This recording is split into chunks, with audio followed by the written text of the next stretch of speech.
Habari wa Tanzania. Kama mnakumbuka makala yangu ya kwanza, nilisema kwamba Samia Suluhu Hassan hana akili zinazoweza kuiletea Tanzania maendeleo. Kwamba Samia Suluhu Hassan hana akili zinazoweza kuchochea maendeleo ya Tanzania. Baadhi ya Watanzania hawakunielewa. Leo naomba nitoe ufafanuzi. Mfano wa kwanza. Kama mnakumbuka wakati Musa anatoka na wana wa Israeli Misri anawapeleka Kanaani. Wana wa Israeli walikuwa wengi kama mchanga wa bahari. Musa akawaambia, mmekuwa wengi kama mchanga wa bahari, hivyo mimi siwezi kuwachukua nikiwa peke yangu. Basi sasa jitwalieni watu wenye akili na fahamu kwa kadiri ya kabila zenu, nami nitawafanya kuwa vichwa katikati yenu. Kwa hiyo Musa anawaambia wana wa Israeli, miongoni mwenu tafuteni watu wenye akili nyingi, hao ndio tuwape kazi ya kuongoza. Mfano wa pili, kama mnakumbuka wakati wa utawala wa Farao nchini Misri, Farao anamwambia Yusufu kwamba kwa kuwa Mungu amekufunulia yote haya, basi hakuna mtu mwingine yeyote mwenye akili na hekima kama wewe, na kwa sababu hizo wewe Yusufu utakuwa mkuu katika jumba langu la kifalme na watu wote watakutii wewe. Kwa hiyo unaona hapa akili inatumika sehemu ya pili hapa. Mfano wa tatu, kama mnakumbuka wakati Mungu anamtokea mfalme Suleiman, anamwambia omba lolote nitakupa. Mfalme Suleiman anamwambia Mungu, Mungu, naomba unipe hekima na maarifa, nipate kujua namna ya kutoka na kuingia mbele ya watu hawa wengi ulionipa. Katika hii mifano mitatu niliyozungumza, kuna sifa kuu 4 zimetajwa hapa za mtu kuwa kiongozi wa nchi.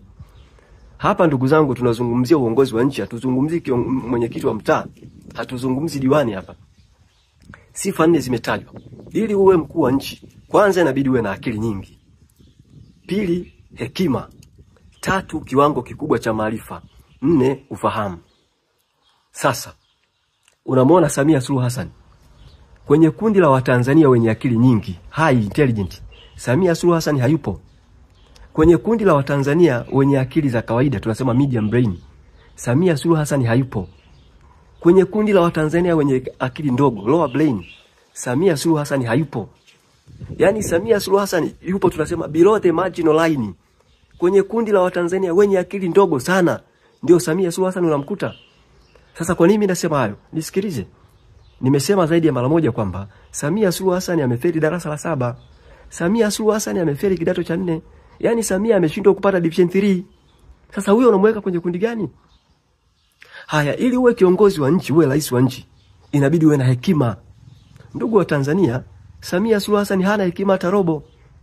Nitawapa mfano. Unaona hizo sehemu zako za siri? Sehemu za siri tunasema ni private commodity, ni mali ya mtu binafsi. Lakini uongozi ni public commodity, uongozi ni mali ya umma.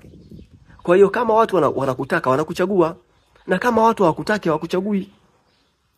Kiongozi mwenye hekima, kama Rais Samia angekuwa na hekima, Watanzania wengi wasingepoteza maisha, wasingepigwa risasi na kuuawa kwa kiwango kile.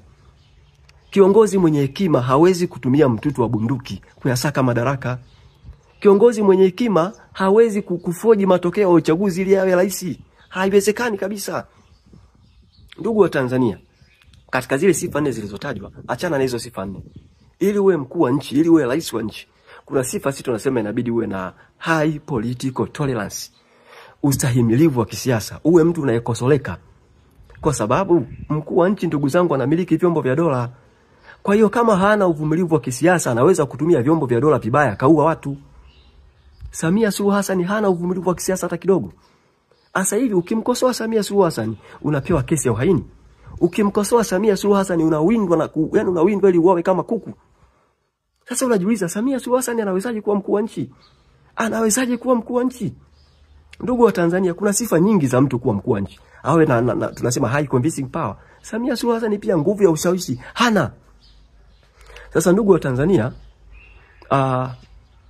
wapo watu wengi unaweza kuwatoa mifano, watu wenye akili nyingi. Niwape mfano mmoja. Unamwona rais wa China, Xi Jinping. Xi Jinping amewahi kuandika vitabu zaidi ya 8. Tunasema best seller, vitabu vilivyouza sana duniani. Xi Jinping ameandika kitabu kinaitwa The Belt and Road Initiative. Kwenye kitabu kile anaeleza namna anavyoweza kufungua mipaka ya China ili kuiwezesha China kukua kiuchumi. Hivi tunapozungumza Mtanzania, nenda pale Kariakoo, nenda hapo Karume, wa China wamejaa. Nenda Uganda. Uganda kuna Wachina wengi kuliko hapa Tanzania. Nenda Malawi hapo. Nenda hapo Zambia. Wachina wamejaa. Wachina wanatafuta fursa za kibiashara. Yaani akili ya mtu mmoja, akili ya Xi Jinping imewawezesha Wachina kujaa Afrika yote hii. Xi Jinping ameingia madarakani mwaka 2012. Ameikuta China ina utajiri wa dola za Kimarekani trilioni 8. Hivi tunavyozungumza sasa hivi mwaka 2025. China ina utajiri wa zaidi ya dola za Kimarekani trilioni 19. Yaani China tunapozungumzia nchi zenye uchumi mkubwa duniani, China ipo. Sasa mimi nitoe ushauri au niweze kuhitimisha. Samia Suluhu Hassan ni mama yetu, sisi hatukuchukii. Na wala hatuna ugomvi na wewe. Lakini tafadhali tunaomba utuachie nchi yetu. Tunaomba utuachie nchi yetu kwa sababu najaribu kutazama sifa zote za viongozi bora, huna sifa hata moja. Tafadhali tunaomba utuachie nchi yetu. Mungu ibariki Afrika, Mungu ibariki Tanzania. Asanteni kwa kunisikiliza.